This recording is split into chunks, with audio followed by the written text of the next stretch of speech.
ఇప్పుడే మనకి ఫ్లడ్స్ వచ్చిన వెంటనే ఇమీడియట్గా మనకి ఎప్పుడైతే వాటర్ మన ఇంట్లో ఏదైతే వాటర్ చేరిపోతుందో తర్వాత ఫస్ట్ బురద ఉంటుంది. ఆ బురద వాటర్లో మనకి ఏంటంటే చాలా వరకు సరౌండింగ్స్ వచ్చిన కంటామినేషన్స్ అన్నీ కూడా మన బురద వాటర్లో ఉంటుంది. కాబట్టి మనం ఈ టైంలో మనం ఇల్లు ఎలా క్లీన్ చేసుకోవాలని దాని గురించి కొన్ని ఫ్యూ టిప్స్ అనమాట.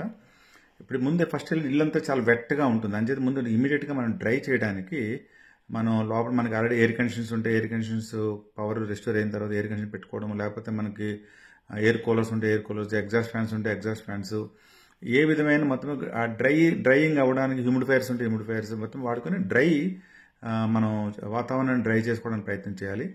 ఆల్వేస్ మనం ప్లాస్టిక్ గ్లౌస్ అండ్ మనకి బూట్స్ మనం వాడుకుంటే ఏమవుతుందంటే ఆ కంటామినేషన్స్ మనం బయటపడడానికి అవకాశం ఉంటుంది.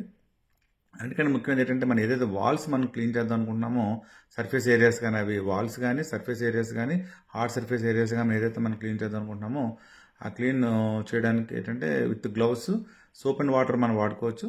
లేకపోతే మనకి 1 కప్ ఆఫ్ బ్లీచ్ ఆల్మోస్ట్ మనకి అరౌండ్ 4 లీటర్స్ ఆఫ్ వాటర్లో కలిపి అది కూడా మన డిస్ఇన్ఫెక్టెంట్గా మనం యూజ్ చేసుకోవచ్చు అన్నమాట. ఇప్పుడు ఇమీడియట్గా మనకి ఎవరైతే ఇంట్లోకి వెళ్తారో ఈ యొక్క ప్రికాషన్స్ పాటిస్తే ఏమవుతుందంటే హెల్త్ ఇష్యూస్ రాకుండా ఉంటుంది. మనంతా కూడా ఆరోగ్యంగా ఉండడానికి అవకాశం ఉంటుంది. Thank you very much.